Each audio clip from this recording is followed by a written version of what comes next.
just so we don't forget about that. Um,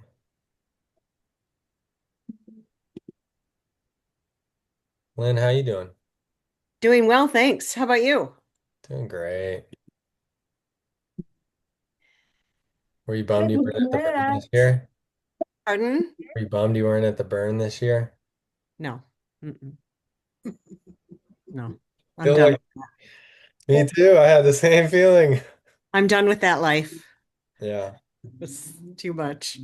yeah. 10 years. 10 years of that. Jeez, that's a lot. That was a lot. Our whole lives were consumed with it. Yeah, yeah, That must have been crazy. I don't think I could put up with the dust. I could put up with all the other crazy stuff, but when it comes to the dust, oh, that'd be horrible. I, yeah, I, it I'm, actually isn't as bad as you would think, and you get used to it, and then it kind of it's like this like fine silt that's kind of Really? you just get like there's certain things that you think would be a problem that actually aren't, and like over the week it seems like the thing that really comes up is like I don't know, everyone has some kind of like emotional breakdown that happens at some point because like Really? yeah, it's like because it pushes you to your limit, like you get Yeah. exhausted. yeah. I You mean, not everyone, but not everybody, but a lot of people definitely like I don't know, there's and then I mean and if you go to the temple, there's some heartfelt stuff going on there. okay. Yeah, you got me there.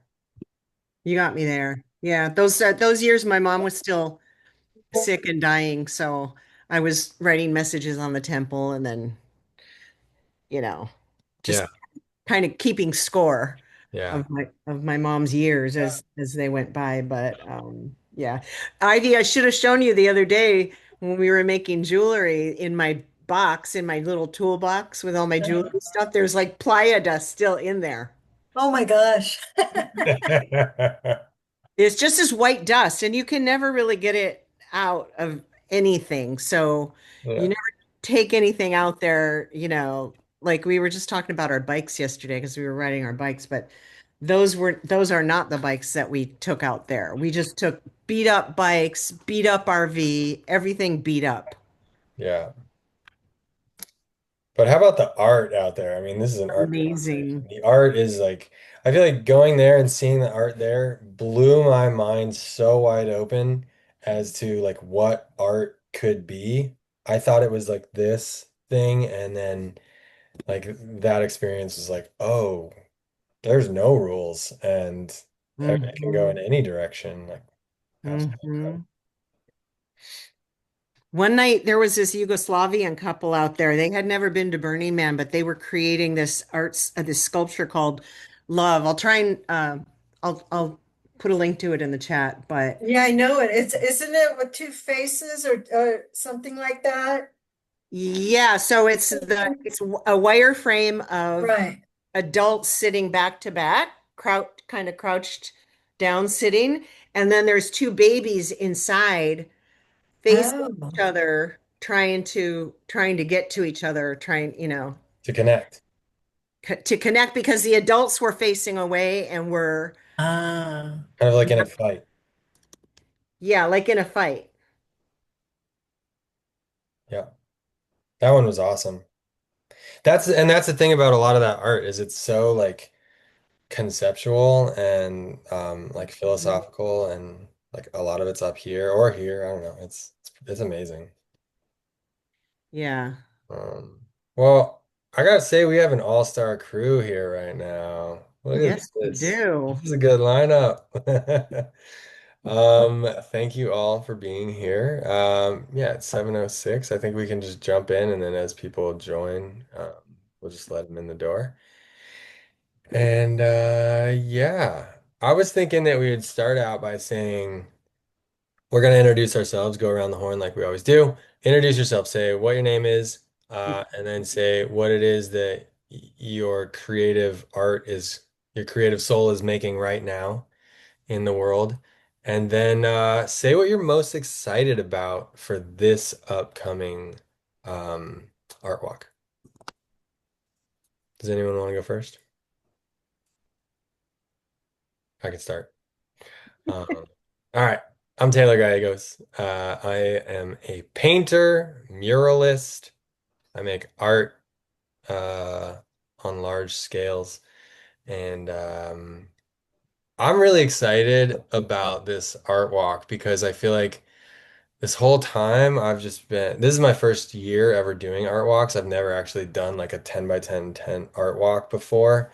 And and I've just been learning and I've been learning from these talks and like last talk with Jared was awesome and like that gave me a lot of ideas. So I've been kind of like gearing up and getting my whole booth set up in a new way this month and I'm excited to do it.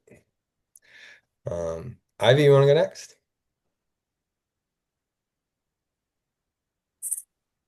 My name is Ivy. I have been 15 years retired and I volunteer graphic design for the Art Walk. And the most exciting thing, um, endings for me are always exciting because we went through a journey. And to me, this year, the Art Walk felt like we were just grooving, with each other, and we worked so well, and so I'm excited to see the journey that we had over this past year to make this art walk happen, and it was freaking fun. I just loved it. So Nice. Let's see. Brooke, you want to go next? I'm Brooke. My first art walk was last month. I made $5 right at the end from a lady from New Jersey. But I had a bunch of people that stopped by and looked through every single piece, which is kind of what I wanted. Like I printed everything, like the junk, the good stuff, everything. I just wanted it all represented, like the journey that I went through since COVID. Um, but anyway, I'm doing it again. Just, I mean, I'll be glad to be doing it without that sick feeling in my stomach, like, oh my God, I'm putting myself out there and it's weird. I just want to hang out and enjoy it. So we'll see. Great job. Way to do that. And like I mean, we all know how that vulnerable feeling is. Yeah, it's And weird. then like what it's like, look, here you go. These are my guts Yeah. on display. Hope you Yeah, like and I did a lot of looking down at my phone and just kind of like looking away. But I'll try to look more at people and be engaged if I can. you're showing up. That's 90% right there. Yeah. Lynn, you Yeah, want to go next? sure. I'm Lynn Abate Johnson. I'm a local author. Um, I should say two-time international best-selling author.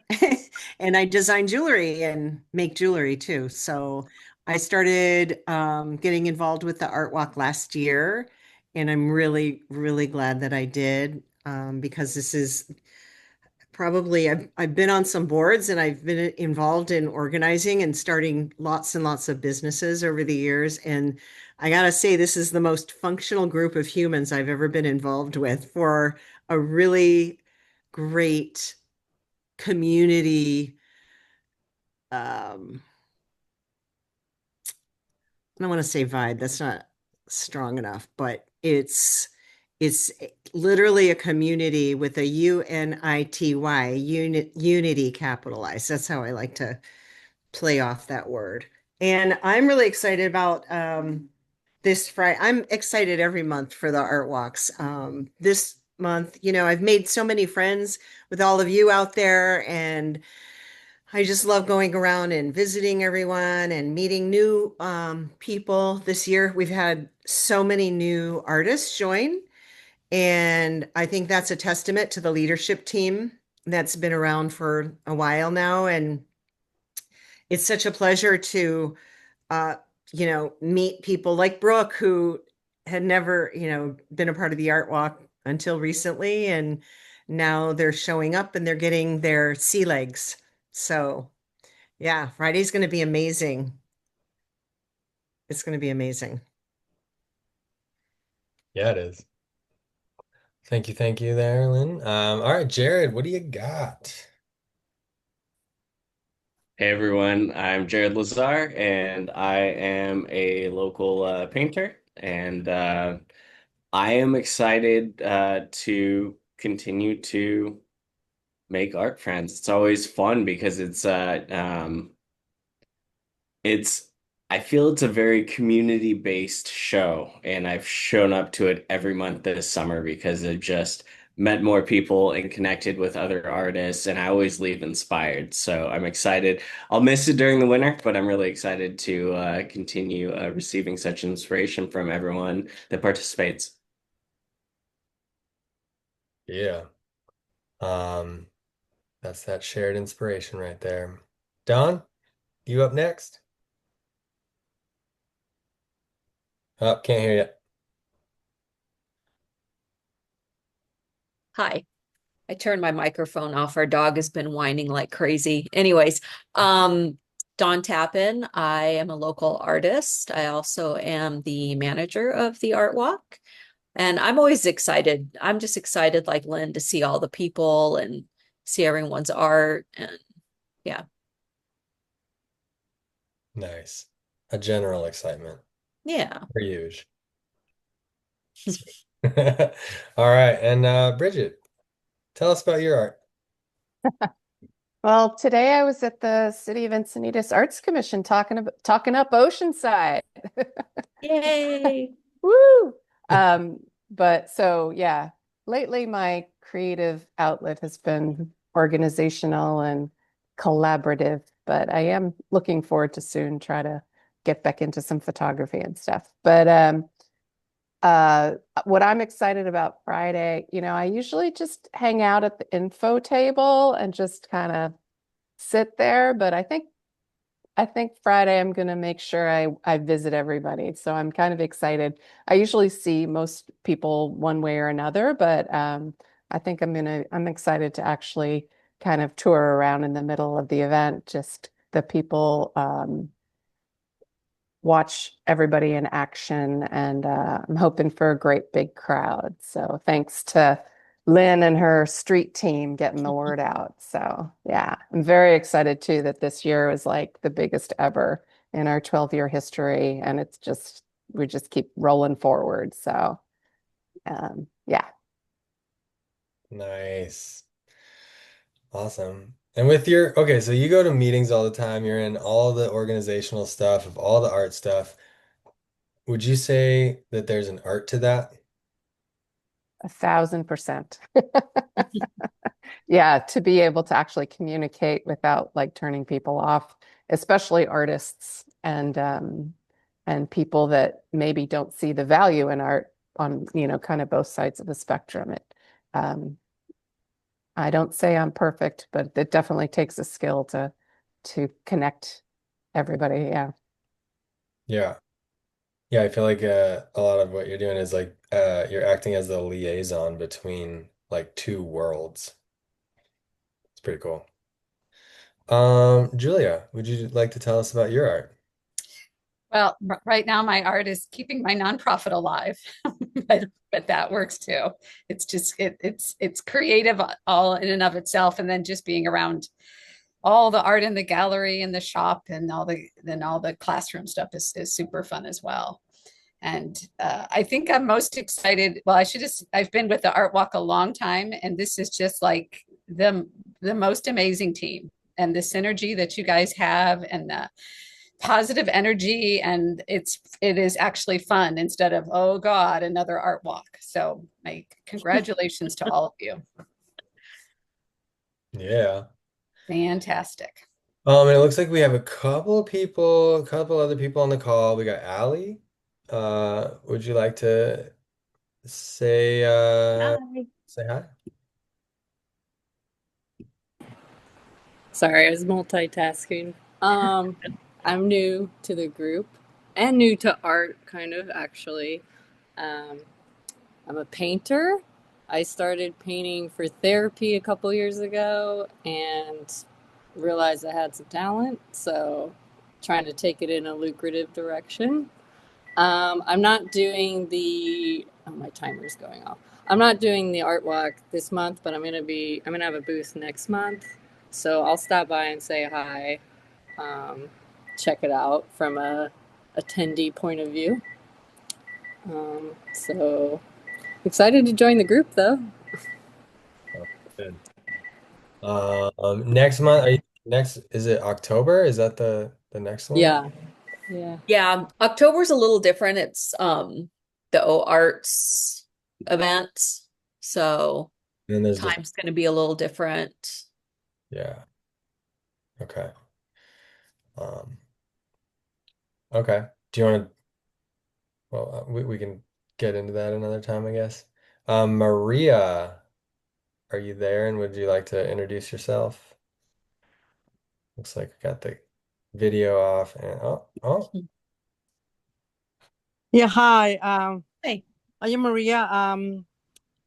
I am my mediums, we can say, are fabric with quilting, but I don't know how the market is in here about that.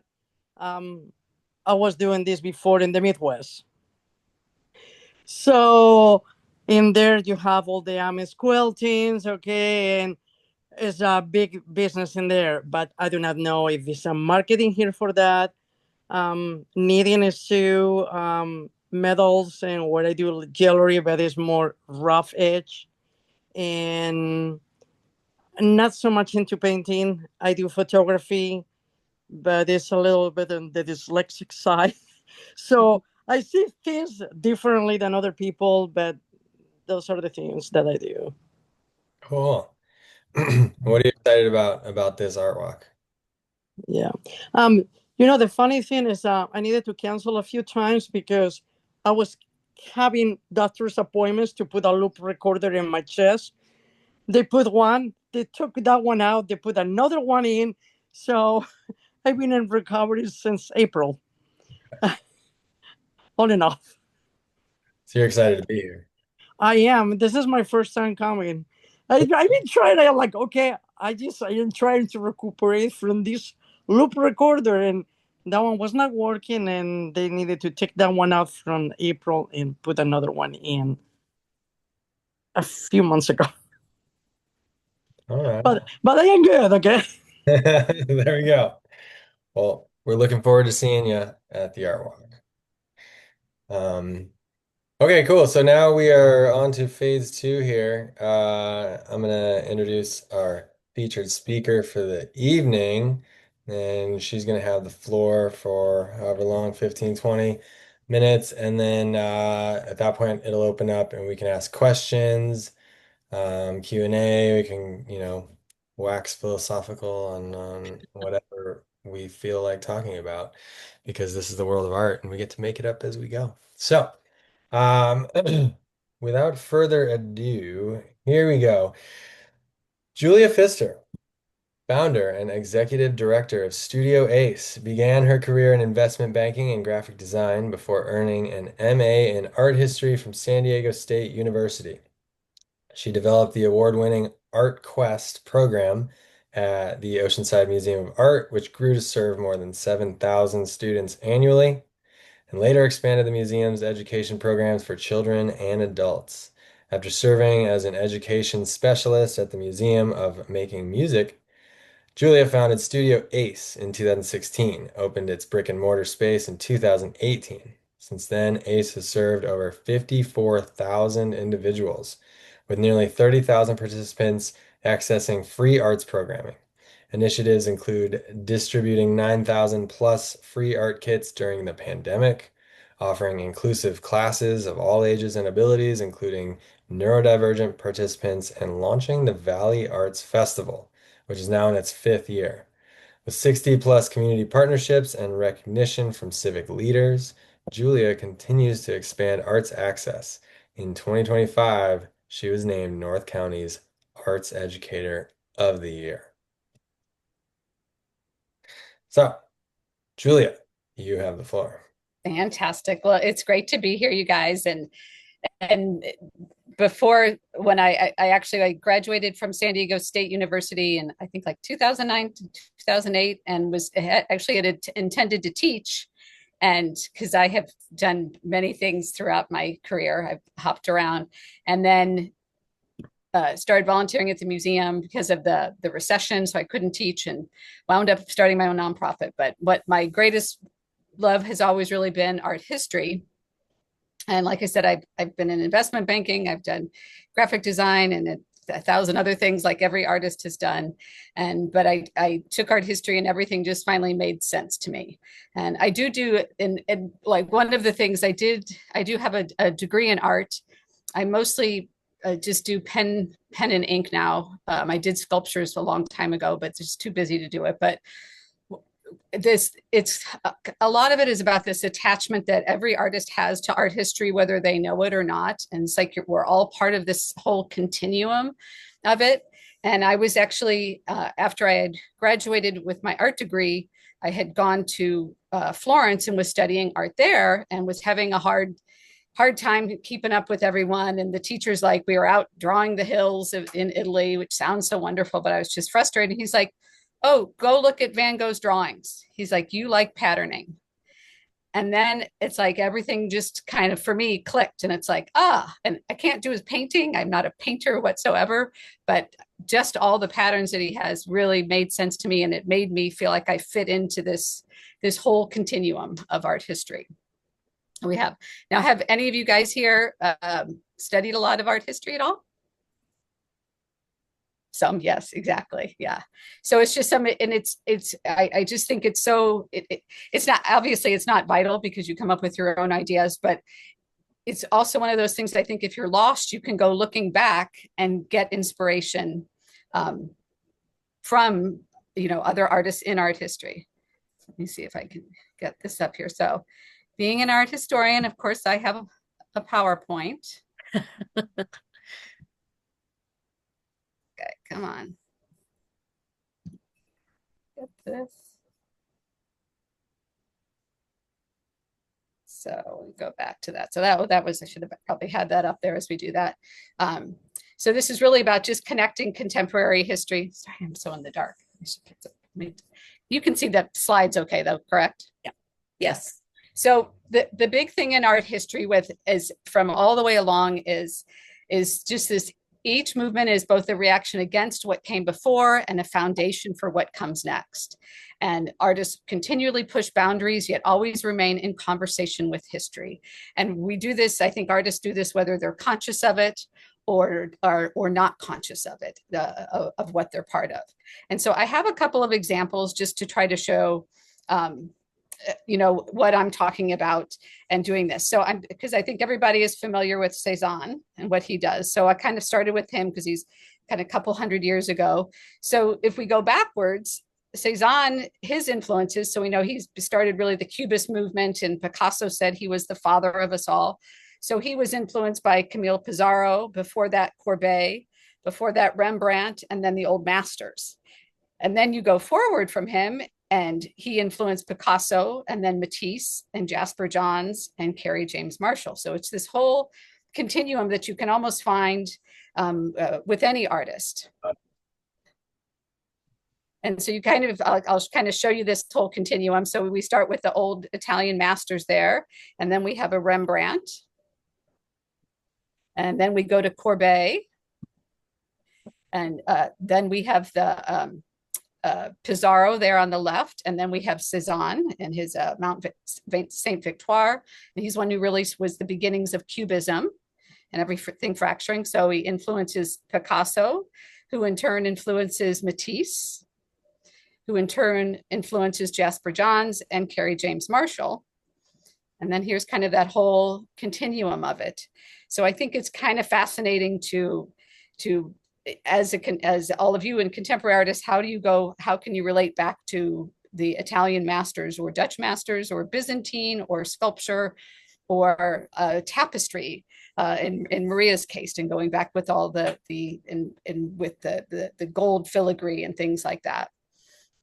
And kind of another example here is all the depictions of mother and child, or Mary and Jesus, and I kind of just went to mother and child. And so this actually goes up and down. So we start in Byzantine, then to Gothic, then up to Renaissance, and Mannerism, and Baroque, and Rococo. So we're getting very fancy here.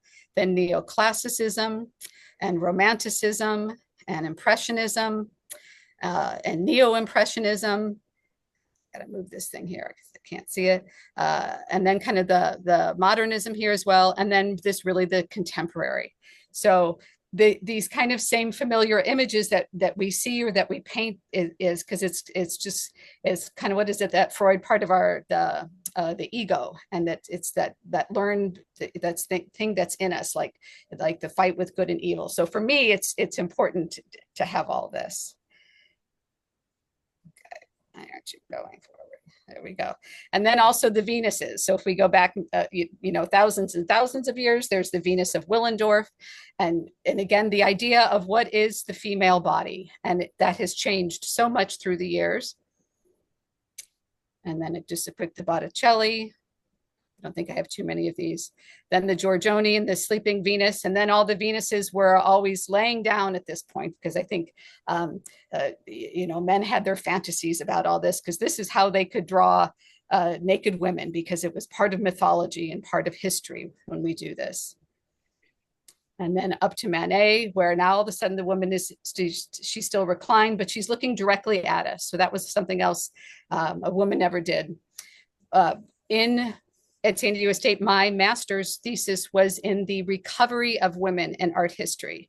And that is, women always painted, as did every different color of person, but they just were never recognized. And it really wasn't until the 70s and 80s that women have started to get recognition. So I'm sure all you artists are frustrated. I know even 20 years ago there was female artists who would only use their first initial and their last name, because they would have better sales and or get better recognized because of that. So the other part I loved about art history is also the learning of the society of things that are going on as well. And then to Pablo Picasso's Venus. And then these are some really contemporary artists who are using the whole idea of the female body, which is, again, I just used it as such a familiar image for all of us to do it. But they're, again, being able to own it themselves now, instead of being drawn by or being a model for. And then this is her drawing her children. So different than looking at the Byzantine Madonnas and the Gothic Madonnas, but it still has the same essence to it. And then again, the whole idea of the Madonna with Beyonce here. And she was so moved by motherhood. This is Louise Bourgeois, and this is her sculpture Mama, the spider that has been around. So again, her idea of mother. So the idea that you can, whatever that artist creates within themselves still becomes part of art history, whether it is traditional or not, whether it's video, whether it's conceptual. And this is a Caroline Walker. She's actually here doing her mother. So again, doing these, simple chores, not in the adornment position, but for her, this was something that meant something to her, because she said her mother was always piddling around, cleaning things. And Celia Paul, my mother with the ring. Again, also the idea that paintings don't have to have that perfect idea of beauty. It is what your idea of beauty is. And there's that whole question there of what is beauty. And Ashley January, here's another, this is a mother and son here, and the contemporary ideas of it all. And then I pulled some of the artists from Art Walk, trying to get their female images that they had there. And this was Alma Yanis Ross. So I put the Madonna in there. And I believe Angelina is a tattoo artist. So this is, again, her idea of that female, but still fitting in with that whole long line of art history. Liz Lancaster and how she would look at that. Jared. Jody Lopez. But just all these different ideas of beauty. And then I think it's from one of Taylor's murals that he has as well. So it's just this whole idea that to me, I like with artists to say, if you do feel alone, I think I'm repeating myself, but you are part of something greater than just the art. And they had the same struggles and the same, pain points that everybody has had, just in different ways as well. And this, I'll just and end with this. And so again, every movement that we have is a reaction against what came before and a foundation for what comes next, because everybody wants to push the envelope, and which is how art moves forward. And again, artists continually push boundaries, but always remain in conversation with history. So, let's see, let me stop sharing there. So it's just really this idea that no matter what kind of art you make, you are part of this whole continuum, which I think is pretty special, for sure. So, any questions or any thoughts?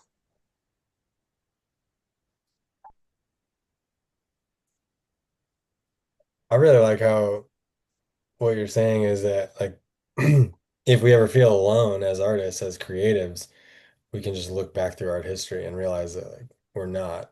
And it's pretty profound thinking that like thinking ahead because we can easily look back, but we can't look forward. Mm-hmm. Ahead and thinking that like we're gonna be one of these layers of sediment in the world of Yes. history with like layers and layers on top of us. And that's wild. Mm-hmm. And building for all the kids that are in school now. And like it's why it's so important, like even having art walk, that kids and everybody get exposure to this, whether they, because a lot of people don't, we're so used to having art in our lives, not everyone does, other than the simple things around them. But I think that just it is the importance of everything that we do as artists, and like all the meetings that Bridget goes through, and all the organization and things that you have done, is giving this community that this idea that that they can be a part of the community, and that art also is you're making art accessible, is the other thing that I think is so important in this day and age, because it can, with especially with museums, look very elitist, and we had a lot of problems with that at the museum, of people and black and brown people in particular, saying, I that's not for me, that's just for white people. And how do you break those barriers? And that's really kind of why I started ACE, was to make it more accessible. And it's every festival that anyone has culturally, and understanding that culture through their art. So if you have a hard time understanding the Samoan culture or the Philippine culture, it's like, but if you look at their art, that's something you can relate to, and that's something that everyone can have in common, because they can see it all and have that expression with them. And it just kind of goes back throughout the whole, to me, the whole world. I've been working on a book that's kind of about globalization of art. And like we go back to Impressionism and we think, oh, that was only done in Paris, and they had everything there that they needed to have Impressionism happen. And that was at Genesis. But had the Japanese not done ukiyo art 150 years prior and wrapped their baubles in it that they sent to France, and then Monet sees this and Van Gogh sees it, and this is a whole new world for them. So they're influenced by this Japanese art from 150 years before. They're getting paint colors from all over the world as well. Not all those colors were, just done right there in France. And so this idea that you are part of this global community through the arts. And I think this is also true for music and performance and for dance. It's just, we're not in a vacuum. We're all part of this whole global art world. and which can sound kind of Pollyanna, but in in this day and age, and at any point in time, it is a commonality that I think that we can find with each other, and a way to, to express it for, and whatever opinions you have as well. Do you think there is a Oceanside School? Do you feel like there is a kind of common movement that's reflected in the art walk, or is it just lots of individual artists kind of spinning and doing their own thing? I mean, I think one of the great things about it, and to see it building, is the variety of art that is there. And even, seeing, like, there was probably 3 or 4 crochet booths, but everybody had something different on it. And the idea that, because then you get into that difference also between, what's the difference between art and craft. And I always kind of like to see, because there are craftsmen who their work is so exquisite, but they make the same thing over and again. That work's still exquisite. I kind of say that craft can also be a gateway drug to art, to the finer art, because it gets you a way in. It's like, oh, if I can do this and make it look like this, now maybe I can vary it because I have that confidence, to actually do that. And what art then, besides just being beautiful, and for the artists, the expression of it, is what it can do for communities and for kids, and for in doing community projects together. Kids are working together, and we did a play at Stewart Mesa Elementary, and the kids we were doing it in the math class, and so they had to divide the stage, and they divided the background, and then some people painted the scenes, some people were the actors, some people worked on the lighting, and then so you had this whole thing going on. At the end of their school year, they had it was a group math test, which I'd never heard of before, but the classes that were involved in the play did far better than the ones that didn't, because they knew how to work together. That's cool. That they learned through art. And it's just so that the significance and the power of it, beyond just the making and the creating and the beauty of it, is so much. And it's like when Bridget also was talking about, trying to talk to people who don't say they don't get art, and it's all that, it's like, but it can do so much more than just be the beautiful, objects and paintings and sculptures that it is. And that's really what I, try to get across, because these kids need this. All of us need it, and then I think someone was, artist therapy, and starting us with things like that. It's like, it can just encompass so much, but it still has that common thread of, we can all look at it and decide if, if we'd like it or if we don't. But now you're understanding someone's viewpoint in a nicer way than perhaps through politics or social norms or things like that. So I think art and art history is just the best thing in the world, and will spend my life trying to get that across to people. And when we did the Americas for the Arts, the economic impact of the arts, and that now you can go to those city leaders and say, you don't have to talk about it. It's just beautiful and makes us feel good. It's like, oh, we brought in, $100,000 to your community. And so it's meeting them where they're at, which I feel terrible that we're forced to do that. But at least we can now, because of things like that. And having this art walk and fighting for it is just so important for this community, because not everybody has one. And it's pretty amazing of what you're doing. So it's just to say that you are part of that whole continuum of getting arts out there. And it's like the free museum is really what an art that's accessible, and they can buy it because it makes them feel good, or they like it, or they can wear it, or give it to someone is the other thing. Is pretty cool. So it's that all big happy world and all that, for me. But I just think it can it's just a way to unite people and the unity. Then then you should say what you just typed out loud. Well, it struck me because, yeah, I mean, some of us were from the corporate world in past lives, and that's sometimes the game that we need to play so that what we're passionate about, and I think what we probably all agree on that's important and valuable in our culture becomes quantifiable. Like there's data backing it up. And that gets us into doors, and that's why I'm so thankful of the work that you are all doing, and being a stand for this so that more and more people can not only be educated, but they can also be invited to become involved more than they ever were before. And so I just love that this art walk is on the streets the way that it is on a regular cadence, throughout the summer months, because people just walking by, and tourists from all over the world literally come here. So it's just the perfect vehicle for that.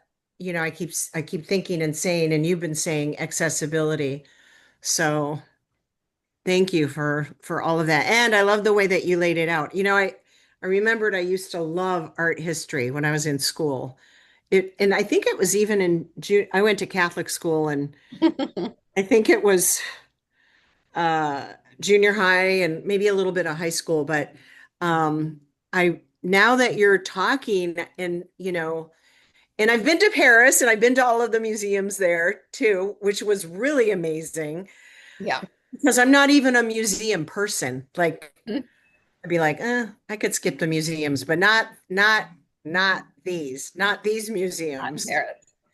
right? And so the way that you laid out that continuum and the timeline and the influences brought it more to life for me. So thank you. Mhm. And you could do that almost for any artist or anything. It's like looking at Dawn's art there, and I think for the longest time they thought it was Kandinsky who was the first abstract artist, and then it turns out that it was actually a woman. That was Hilma af Klint. Mhm.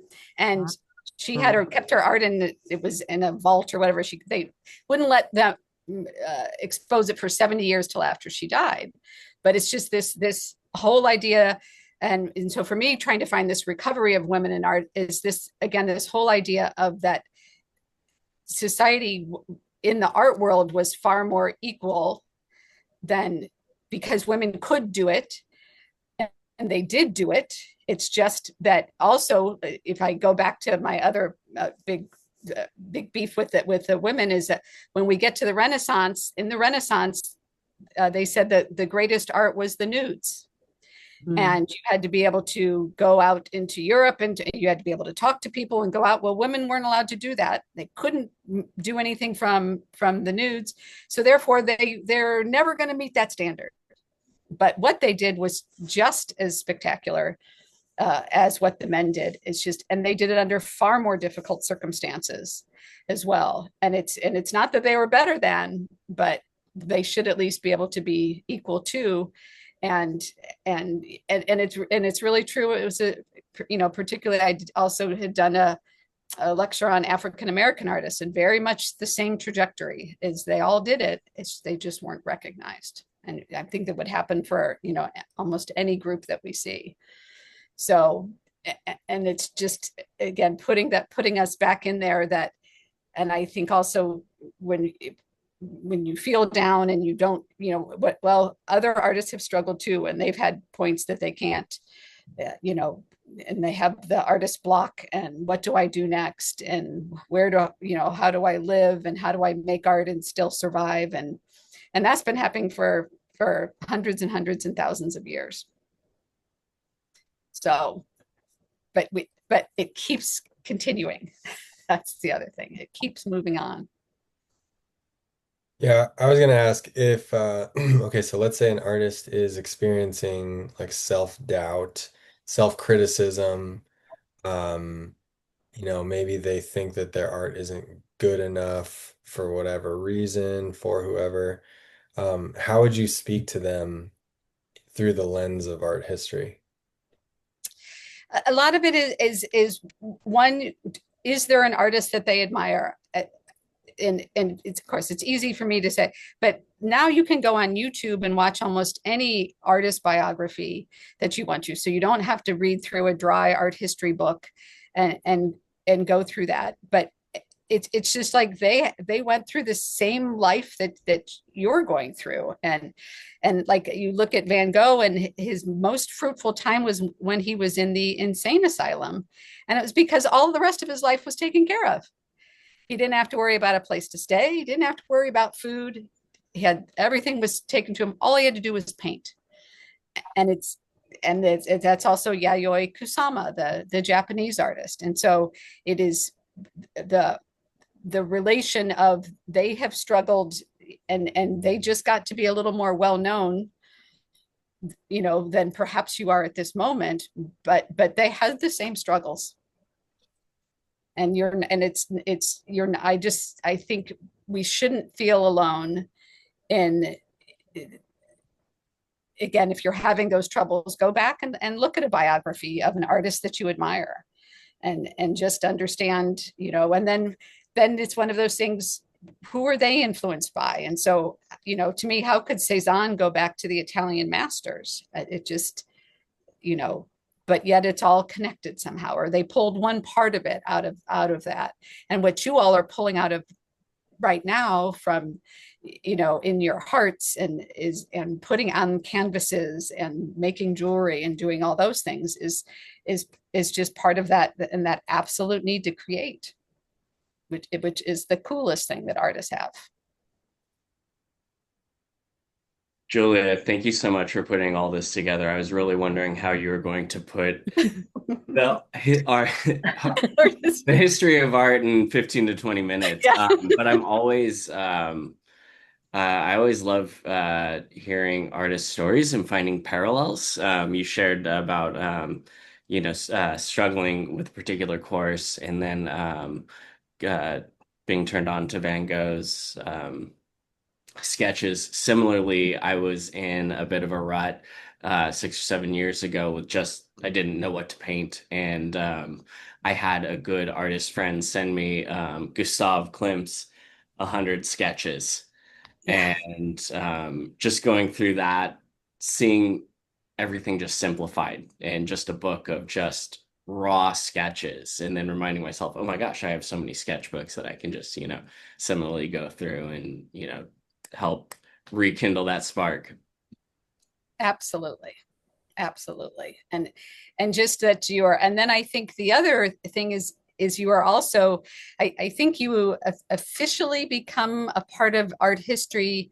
Like I think 60 years has to pass before you can become, so all these artists who were 60 years ago, so now I'd have to do math, whatever, the 1960s or whatever, can officially be a part of art history, because otherwise it's just you're in our contemporary world, and sometimes you don't know where you fit in. But it's like then it all starts to fall into place, and you were doing art like this, and you're like, oh yeah, I fit into this, or I didn't, or I took this, and that's what I went where with it. And I had someone say to me, they're like, oh, now that AI is here, photography is over, painting, everything's over, and we're never going to do this. And I'm like, no, don't worry. I said, this is what painters said when photography came out. They won't need us anymore because you can just take a picture of it. And so it's merely that act of every artist wanting to do something different and to keep pushing and build on that foundation. Because if we'd all just stayed painters or sculptors, in the Greek sense, it would be a very boring world for sure. But it's to me also not to be threatened by all of this, but just be confident in what you're doing and find your joy in that, because that's all they're doing. They're just as confused and just trying something new. I think it's going to be interesting where that does go, but we're never going to lose, I think, the foundations of everything that we've brought with us. It's just stepping stones on top of it all. And that foundation gets greater for art. Yeah. And art is an expression of a consciousness. And it can be AI, artificial, but it like human art is an expression of human consciousness. And it's always going to be if the artist is authentic to themselves in that moment and exploring whatever feeling, thought, idea, concept, whatever they're having, like it's going to be relevant and like immediate. And like art history, when you were talking, I wrote down the thought that art history is a reflection of society. And that's a really, like not only is it a painting, like a Van Gogh painting, but you also see that like, oh, at that time there were all these fields in France with these like wheat fields and these things, or these people, this is what they wore, this is society, all the stuff that you're talking about like how women were treated and seen in society. Like all of it is a reflection. Mm-hmm. Like AI is going to be making AI art, but Mm-hmm. humans are going to be doing the same, and they're going to be expressing we express our perspectives, our ideas, everything. Like you can't replace a perspective because it's another point on the map of all the perspectives. Mm-hmm. Yeah, I mean, we're still interacting with it. And so even though it might be generated by a machine, humans are still having to interact, engage, and choose and move things around and make things, adapt to what their eyes and what they want it to be. So we're still able to manipulate everything that comes out of the machine because we're humans and we have a certain sensibility still, about the colors that we use, about the figures that we use, um, and that's always going to be necessary, I think. And I wanted to also, I know I'm a big fangirl for the art walk, the Oceanside Art Walk. And one of the things that makes me so is that I'm very musical and I have a musical background. And I tell people this all the time. I mean, Dawn hears me when we're out on the streets and I'm telling people, just for the music alone, you have to come. And because there's music everywhere and it's live music and it's free. Like I've never seen anything like it. Maybe I've lived in a bubble for too long, but this is it's a beautiful mix of creativity um in what's being done, with this art walk and what's being offered to the passersby. So big props for that, for the music as well. Yeah. Oh, and just because I had it in my thing, I wanted to let you know there was a mention to the amount of money that arts brings to the city of Oceanside. Annually, it's $57.6 million and sustains 1,000 jobs, and that's just arts. Wow. That's awesome. Yeah. So this whole idea that art is not viable is not true. It is just, and that's, I think, also, what, and that's what I try to do in all of us in trying to get out there and show our artists, like, you should be able to live by this because it's really helping society in so many ways and building that. And I think to deny that is, I had a teacher friend, and she taught art at Oceanside School District for 30 years. And she said, if they don't have art, she's like, you're not teaching the whole child, because that's what does it. It's not meant to be an after school thing. It shouldn't be, if you did something good, you get to go to art class, but you're punished if you're not. It's like, it should be this whole, because it is that whole ecosystem that should be part of their lives. And that's what fails. And whether it's the music or dance or performance, and everybody listens to it or watches it if they're not making it. And it's like, we all need it somehow. And if people would understand that, again, a little Pollyanna, maybe there wouldn't be as much nastiness in the world, but give it props, that art. Agreed. I have a question for you. In terms of art history and looking back at that and then looking at contemporary art, what would you say, how would you define great art? Oh gosh, I think that's so, uh, you know, there's it's so subjective, because you can look at it like when the Impressionists came out, they were just scorned, and they said, wallpaper in its embryonic state is better than that painting. And it was just, for years, it was just trashed. And then when the pointillism came along, the critics just lost their mind, because they wanted all this mythological, historical, and religious art, because that is what had happened for so long, variations of it. And then Impressionism just fractures everything. And we're so used to it now, and it almost seems a little sappy and sickly sweet to us, but it was just blew the art world apart.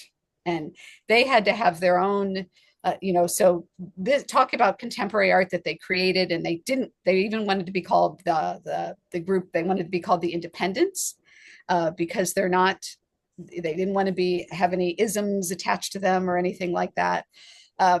So it's just this idea that, whatever contemporary art you're doing now, I don't know what's good or not. I think everybody has to judge it.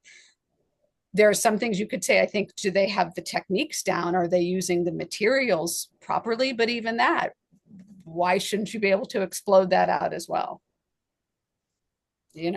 And combine all these different things that you want to. So it's more about, I think so much of it is the passion that you put into it, and the care, because every artist, how many hours and hours do you work and draw and to create? And what it also doing is building your own foundation. And so, oh, I can go this, I didn't like that direction, and then you can pull from all that, and then I think your art then comes out. And looking at even with, there are exceptions, of course, with all that, but even going back to Cezanne, he did very dark, very structured, very classical drawings, because he had a classical education. And the same with Picasso, and look what they come up with. So it just doesn't. And then there are people who have had no training and are just, and I guess I don't know if the question is also is how do they become the famous ones? I think that's just probably more marketing, having good marketing, having someone that backs you, things like that. I don't really have the answer to that one.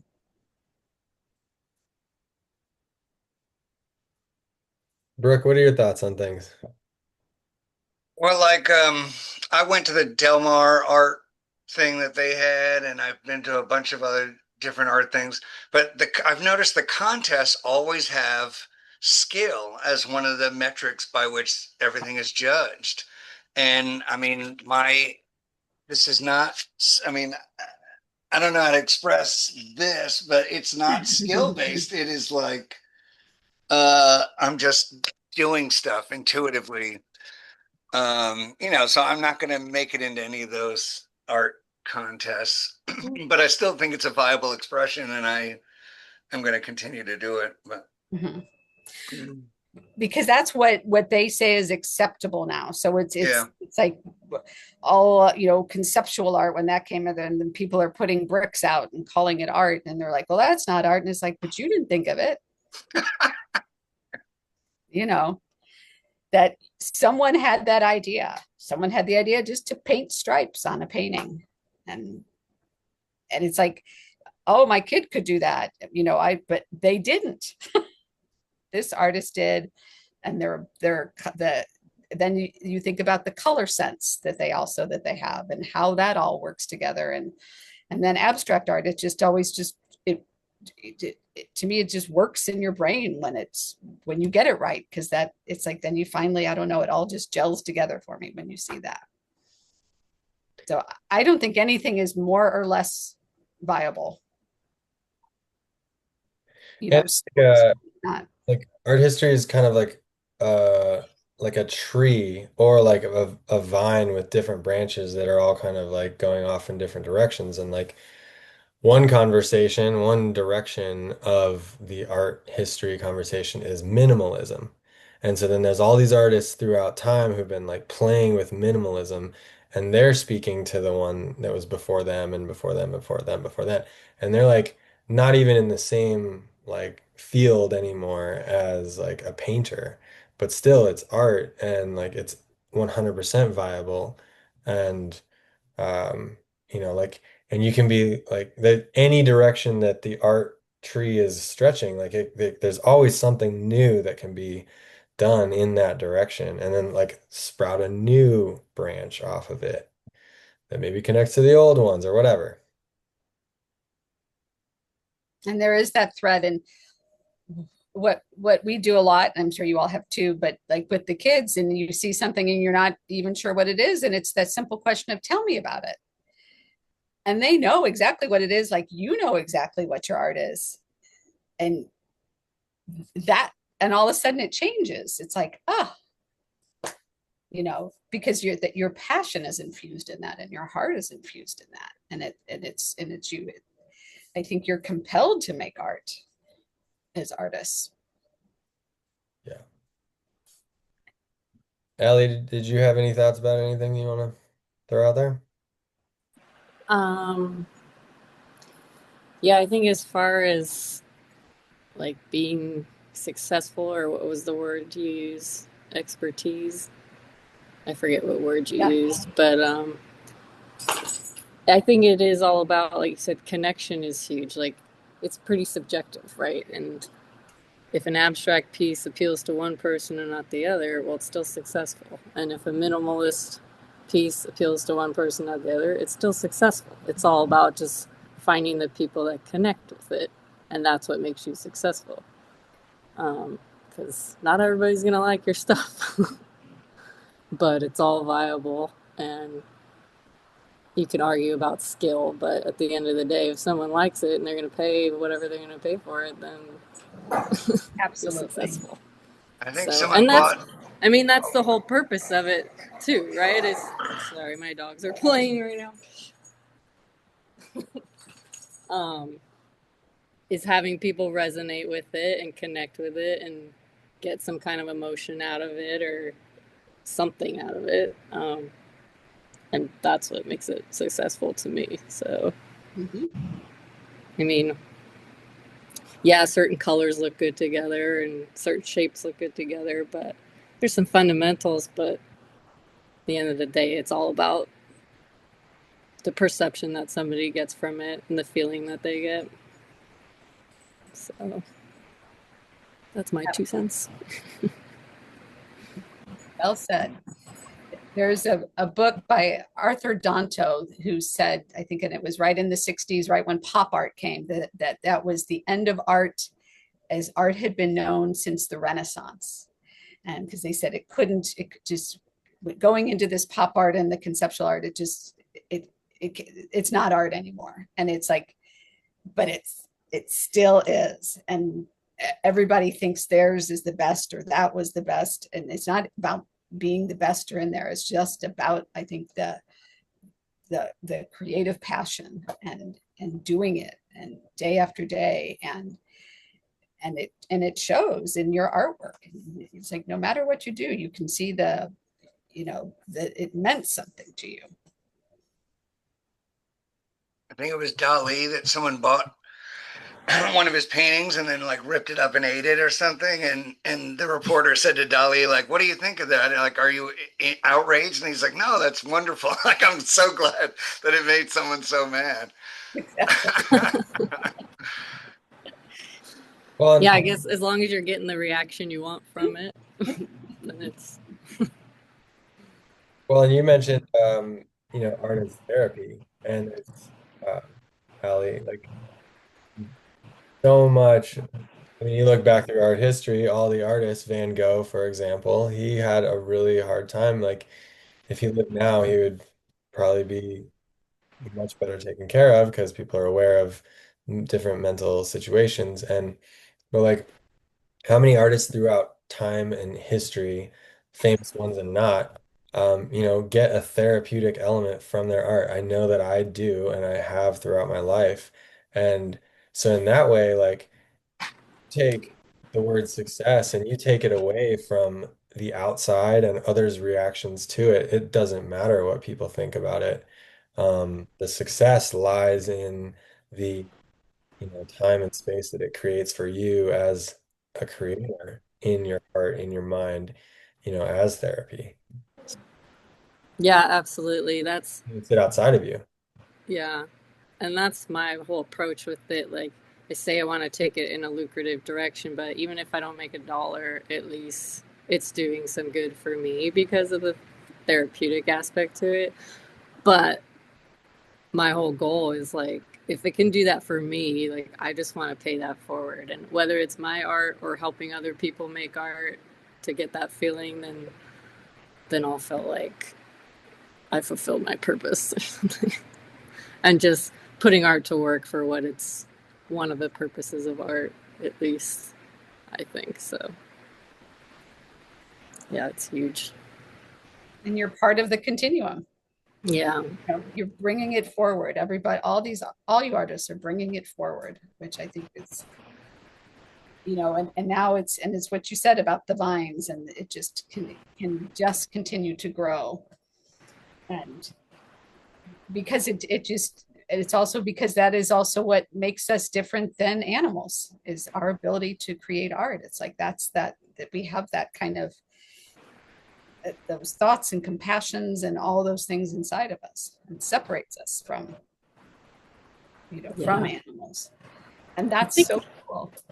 it's kind of needed more now than ever too because of just so much of the mental health issues and the how society is now, and like you guys were talking about the corporate world and that sort of thing, and it's people need to get like back to the roots, grounded back into like the health and the things that really matter, and art I think brings that out and reminds us of those things like Couldn't agree more. It's like if we yeah, all just did 15 minutes of coloring or sketching or painting yeah. every day, what would that do for us? Or listening to music or Uh-huh. playing the guitar or dancing or just that release of whatever it changes in our brains, that chemistry. Yeah, it's cathartic. Um, Mhm. Robert Henri, he was a painter from like the last century, early last century. He said, it's my favorite quote. He said, "The point is not to make art. The point is to be in that wonderful state of being where making art is inevitable." So it's like, and I feel like that's talking about like that flow state that we get into and that we are into where like, there's passion, there's energy, there's fire, there's like all these things that we feel as humans. And then like it has to come out somehow. And art is a constructive way of doing that and processing our feelings, thoughts, emotions, everything like that. Like, I mean, yeah, what if all these world leaders, what if all these decision makers, what if everybody had a mandatory 15-minute drawing break every day? Like, be in a better place collectively. Like, and like as it goes towards AI, who fucking cares what AI, excuse my language, who cares what it's making? Is it doing like, is it transmuting people's like feelings and thoughts and emotions? Like, no, and art does that. Yes. And even those who we've had a couple of people at Art Share who are heavily experimenting with it. And it's still the input that it gets. It still has to react to the human that's doing that, not that. I don't know that I mean, it has to have a prompt. And so it's like you all are almost giving yourselves your own prompt and then doing, you know, in there. I'd But like to say something about my experience with it this past year, because this is the first year I got really serious with it. It is in the prompt, and I created about 60 different uh, things with the AI this year, and it's in the prompt. But what is so exciting about it that I didn't think that I would find out about is you feel like you're almost feeling like your spoken word is creating life. It is so interesting because you in your prompt you paint your prompt like you would a canvas, but you're speaking the words, and it that part alone is just very exciting because now you can just talk. You have to, and again, it's in the prompts, but you have to. Oh, geez, it's hard to explain. Other than the fact that you almost feel like God. Seriously, I don't know any other way to put it.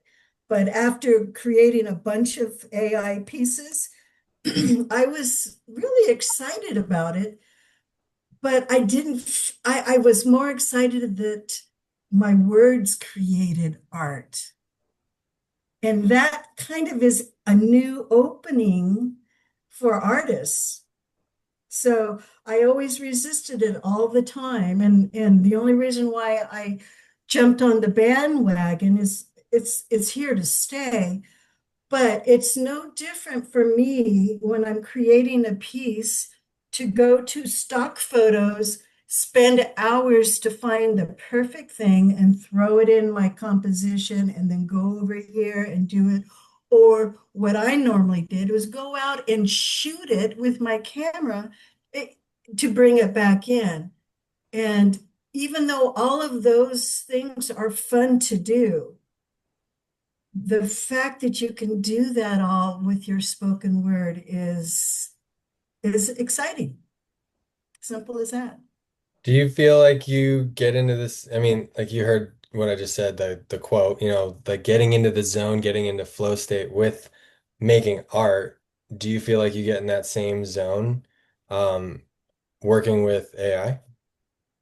If I only singularly worked with AI, I can kind of with the wording, yes, I can feel like, oh, but it's even more in the flow state because again, it's no different for me to go and get a stock photo or create AI photo or whatever it is that I'm trying to do. So when I'm combining all of those and putting it into my digital art, I still get in the flow. I get just more excited about it because it didn't take me 5 hours plus to make one single thing. And when you're in the business where you have to produce a lot, there is no stress on you, and it is so much fun. The period. It's like more people have got to try it. It's just fun. A new form of art. And just so everybody knows on the video, Ivy has made all of the art that we've been sharing, the Oceanside Art Walk, and it's so cool because it all has a similar feel and style. Like it's like you have made this signature look for the art walk the whole year. For And the year, yeah. it's the Next year it'll be different. yeah. I Yeah. don't know. Next year I might go back to photography and putting it together. I don't know. Who knows? Because I'm so fluid with my art. I just go wherever it takes me. And I love to be able to um, turn, I love to do so many different things in art that it's like a river, it's the banks and stuff turns. And then you pull from the past and grab towards the Exactly. future, and it all comes together. Yeah. And the timeline that you put on there was really interesting, but you could also apply that same timeline to an individual person because their past influences what they're doing now. Because you look at my art when I first started and today, there's nothing. I mean, I can see the stepping stones, just like the history, which is really interesting. Mhm. Yeah, That's cool. I know. Yeah. Don, what do you think about stuff? What do I think about stuff? I don't know. Sorry, today was a very long day and my brain is sort of fried. Um, what do I think about AI? No, about art history or whatever. Um, I was one of those people I went to school for art. I took a lot of the non-European art history classes, did a lot of the Australian, African, because I was more into not the Renaissance. I appreciate it more now, especially since I've been to Paris and been to those museums and seen those works in person and looking at them and going, oh my God, that was painted like hundreds and hundreds of years ago. But I liked the way you did that timeline though and connected it because it does make a difference when you see it that way as opposed to like you're only studying this part of history and only this part of history, but connecting it together. You should you should do an art history book, Julia. Okay. That way. Like this is how all of these like start. Yeah. It's these connections, and It's the connections. Yeah. that's what I love that. And Mhm. I think what's interesting when you're talking about the African art and almost anything that's not Western art is most of their objects that we would consider art were they didn't have that concept of art. Right. That It was, all they used it for things. It was what we useful consider a craft. or ceremonial or Right.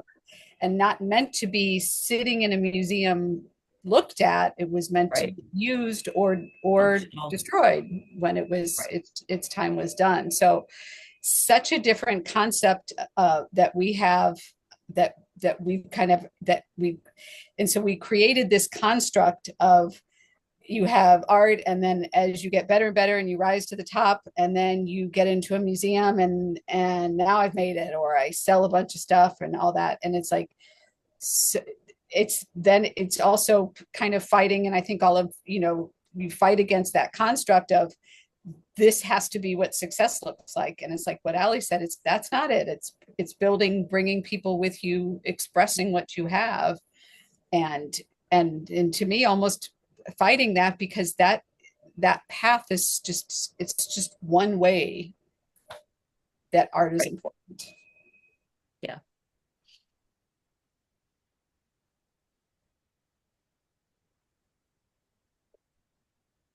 Bridget, what do you think? Ditto? No. No, yeah, it's been a while. I'm now I want to go crack open my art history books. It's been a while since I really dove into it, but I just love this idea of getting inspiration from, flip it open and get inspired to start creating. I love that concept. Yeah. Well, and to look back at like not just the art history books that you get in school, but especially now with the accessibility of the internet, you can go back and look at or read about what an artist's life was really like. Like Yeah. we only see Yeah. the end. We only see the art history book. We don't see like, no, they struggled too and, weren't sure if they were doing what looked good but they did it because they enjoyed it and it brought them joy and made them feel good and they needed to. Yeah, I mean, I'd say one of what I find some of the most inspiring is architecture. So, and just, exploring that more and visiting more and yeah. Yeah, like how do you get from the Parthenon to Gaudi stuff to the the Getty Disney Hall or Right. What's that continuum as well? I mean, you can follow it with so many of those things. And the art history books are so much like, I almost feel it's like it's the Instagram of art history. It's like, oh, we're getting all the so shiny and great, but Right. going in and really just, even the 10-minute videos, and there's podcasts as well, if anybody's into those, but of an artist that interests you. And it's like, oh, and the relating to them and, that it's like, and to me, it just always has made me feel better that I'm not alone in that and not to give up, and up until really probably the 20th century, so much of the art was made through commissions. And so especially Renaissance and Baroque and all that, that's just what the church wanted because they had the money. And who knows what they might have done if they'd had free expression. It wasn't that Michelangelo's isn't beautiful, but imagine if he could have made his own thing. But Yeah. it's like, no, that's the money. That's what they tell me to do. And that's what I'm going to do. That's a really interesting thing about looking at art history is that you can see how art, like you guys mentioned it, but like what role art functioned as in different societies. And it definitely shows us that like we have a really interesting time right now where we are free. Like Jared said, he like didn't know what to paint. Well, if it was 1525, it would be like, well, you do a Madonna and Child, you do a Jesus on the cross, you do any one of the saints, and that's it. And like, which do Build the church to put them in. Yeah. you want to paint today? Like, you have feelings? Well, we don't care. But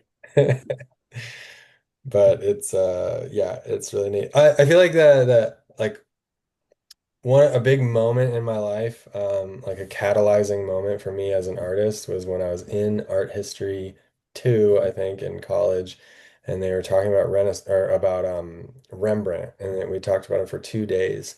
And at the end of the 2 days, like there was this like click and aha that like this is just a person.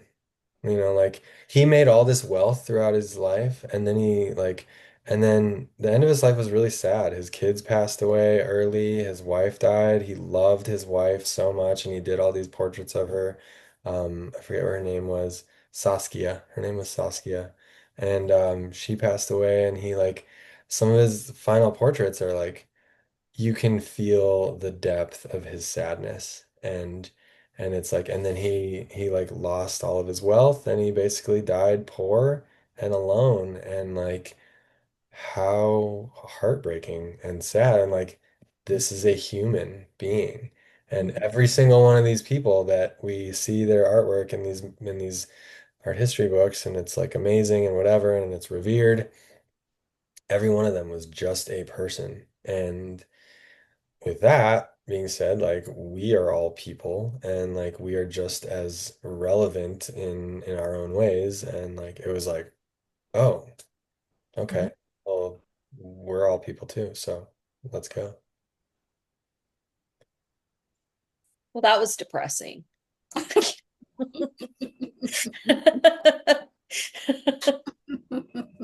Life sometimes Life died, his kids died. it's sad. Buddy. I love Rembrandt. We feel for the I guy. do too. Bad for him. He was awesome. There's some happy stories in art history too. As there are, there's some A good. lot of sad ones. There's a whole lot. Go down the list. Lots of crazy, lots of challenges. That's crazy. I mean, Yeah. Didn't Hil- somebody lose an ear? oh yeah, oh yeah. Oh. Hilma off Clint though. Hilma is an amazing story. I really like she was the one that Julia referenced earlier who was doing abstract art like 50 years before the first abstract artists were doing it. And and it was amazing.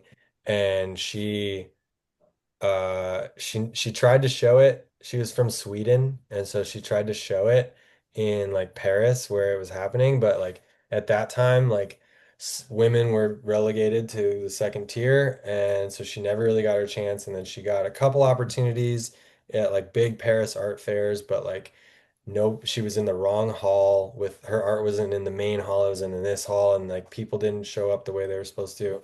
And then she ended up like not getting discovered, and then she had all these health problems, and then she ended up passing away, leaving her art to her nephew. And then her nephew, but like in her will, she said it couldn't be shown for like so many years after her death. So then he kept it, and then he kept it for like they tried to do a show in I think like 1998, and this was at like maybe in LA, I think, maybe at the Getty or somewhere, and it was like not really that well received and not that many people noticed it. And then fast forward to like 2019, like 20 like 6 years ago. And then the Getty no, the Guggenheim Moving finally, on. and that one blows up. And now they've realized that like the one of the biggest artists of all time was a woman doing abstract art before everybody knew it. She's one of my favorites. Yeah. She heard that the very beginning of her art career, she was in, remember when she was doing the seances with all the other women, and they were saying that she was receiving, that she didn't really do the abstract art because she was receiving all of her signals from you know, from above, as you know, through the Ouija That board. didn't count. Yeah, and you're like, come on. It's just She's a channel, so it doesn't count. Right. Aren't we all? Isn't this what? I was going to say, yeah, where do we get it from? yeah, and that is sometimes you just wake up and you have that idea and you got to get it out and you how to do it. I think it's also cool. She wrote in some of her writings that she said she would love for her art to be displayed in a round building that you could, and then it winds up in the Guggenheim, and that's where it blows up, like Taylor said. So cool. Yeah. Just fascinating stories of you know, of what people go through. Yeah. Julia, if you were gonna give us a list of your top 5 to 10 favorite artists from art history, who would they be? Oh gosh, that's always so hard. And you all have to do it too. So start thinking. Yeah. Um, I do. I love Van Gogh just because because I love the patterning and all of that. Um, I also am a huge Matisse fan, and particularly in the Fauve period with all the color, because I just that color is just amazing that he has. And then kind of complete opposite of that would be Jacques-Louis David, that did all those super realistic, but they were like the size of the wall behind me. It's just like, how do you come up with, how can you conceptually do that painting like that? You know, just blows me away. Um, I also really love uh, Suzanne Valadon, who was in the Impressionist time, and she was one of the first. And so she had some success then, but she really did women as real women instead of like the perfect Venuses and all of that. And then I do love Leonardo da Vinci too. There's just because he's just a wackadoodle all the way around, you know. you just and the genius of him is just crazy. And a vegetarian. See? Really? No wonder he's wackadoodle.